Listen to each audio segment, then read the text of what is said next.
Donc, nous allons voir comment on peut faire du recodage en fait avec des chaînes de caractères, donc du texte. Alors autant quand il s'agit de chiffres, bon, c'est assez facile de faire des fonctions de somme, de multiplication en mettant simplement les formules ici. On va voir qu'avec le texte, c'est un peu plus compliqué, mais qu'on arrive très bien à bidouiller. Alors, je vais vous montrer des trucs. Alors, c'est pas forcément la manière la plus élégante. Les spécialistes d'Excel vous expliqueront sûrement qu'il y a plus simple. Mais ce que je vais vous faire, c'est que ça a l'avantage d'être facilement reproductible, tranquille à la maison. Alors là, on se met dans le cas où donc on a par exemple donc trois colonnes pour trois résultats de consultation. Donc on imagine que là on a codé 5 consultations avec donc différents codes. Alors admettons on veut en fait savoir si à chaque fois sur les trois s'il y a eu un résultat psi, donc qui commence par P. Donc là il y en a un, là il n'y en a pas, là il y en a un là, là il n'y en a pas, et là il y en a un. Alors le problème c'est qu'à chaque fois, donc c'est pas dans la même colonne, donc soit on recode manuellement et on regarde chaque ligne. Donc là on met un P, là on met... alors mettons qu'on décide de côté 1 quand c'est le cas, et donc 0 quand c'est pas le cas, donc ça doit donner... On doit arriver à ça. Bon, seulement là on a 5 lignes donc ça va, mais bon, si on en a 20 000, évidemment c'est pas simple. Alors comment on peut faire? Excel possède dans les formules, donc des formules applicables sur du texte. Alors, vous avez déjà utilisé sûrement les formules simples de mathématiques ou de stats. Mais en fait, sur le texte, donc on peut s'amuser à... Alors, par exemple, le plus simple, on va s'amuser à extraire du texte en partant de la gauche. Donc, on utilise la fonction gauche. Donc là, il vous explique. Donc, le texte d'origine, donc on va initialement utiliser cette case. Et on va extraire un caractère. Et là,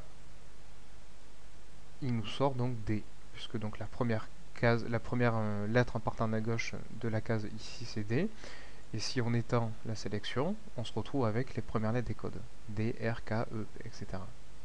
Donc ça c'est un premier exemple de fonction qu'on peut faire avec les textes.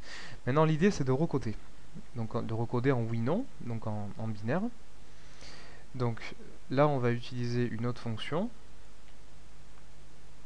Donc là, oui, donc là j'ai cliqué sur texte et donc c'est en bas, hein, c'est insérer une fonction, là ça sort un peu du cadre. On va utiliser vrai. Non, pardon, on va utiliser si. Alors la fonction si, ça permet de dire si la condition est remplie, alors je renvoie une valeur si c'est vrai et une valeur si c'est faux. Donc là en fait on va utiliser la fonction, le test logique ça va être la fonction gauche qu'on vient de voir. Donc si donc on a vu gauche, donc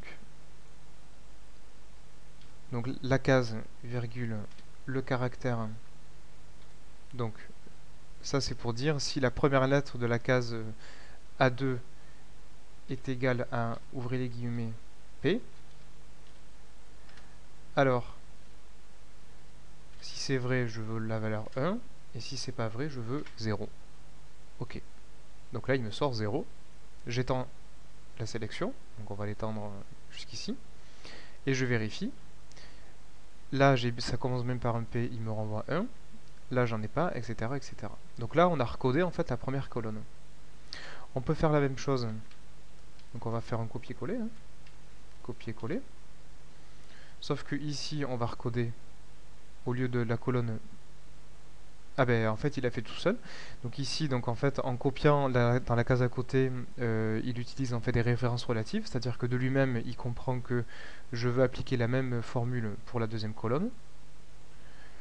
Et copier, coller, il applique la même formule pour la colonne en fait n plus 2, donc c'est celle-là. Donc ici j'ai le résultat de si gauche, donc le premier caractère de la case C2 est égal à P, alors j'écris 1, sinon j'écris 0. Donc là, en fait, on a recodé nos 3 colonnes. J'étends la sélection. Alors on peut utiliser, on peut tester, hein, si là j'écris P, qu'est-ce qui se passe? Ici j'ai un 1 qui apparaît. Si ici j'écris P, entrée, là j'ai un 1 qui apparaît. Donc là c'est la traduction numérique de l'information psi non psi, enfin psi ou non psi, de mes codes bruts issus donc de la base de données. Alors ensuite comment je peux faire pour condenser tout ça? Ben, c'est simple, hein, on va tricher, hein. En gros c'est que si il n'y a aucun résultat psi, la somme des 3 chiffres va être égale à 0. Si elle est différente de 0, ben, ça veut dire que forcément j'ai au moins un résultat psi. Donc on va se faire ici une colonne, donc psi par exemple, hein, c'est pour se rappeler, hein, psi non psi. Et donc ici c'est pareil, on va mettre une fonction conditionnelle, donc c'est si, donc là ici on va taper somme. Bon après il faut un peu bidouiller dans les formules, hein,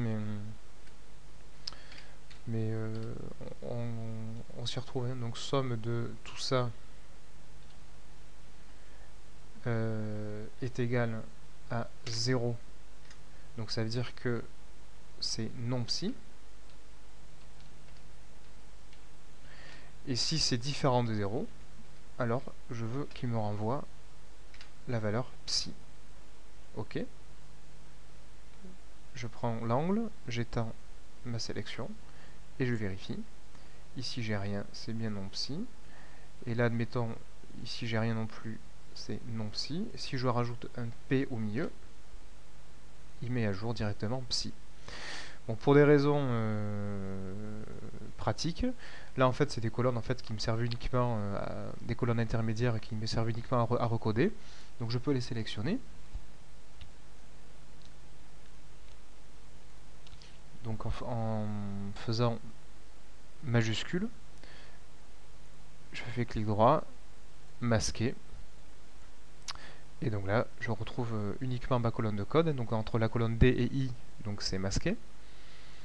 Et là, donc bah, si je fais psi, donc voilà, il me met à jour. Et donc à partir de cette colonne, donc je vais pouvoir faire toutes les fonctions habituelles. Je vais pouvoir trier, compter, faire un tableau croisé dynamique, etc., etc.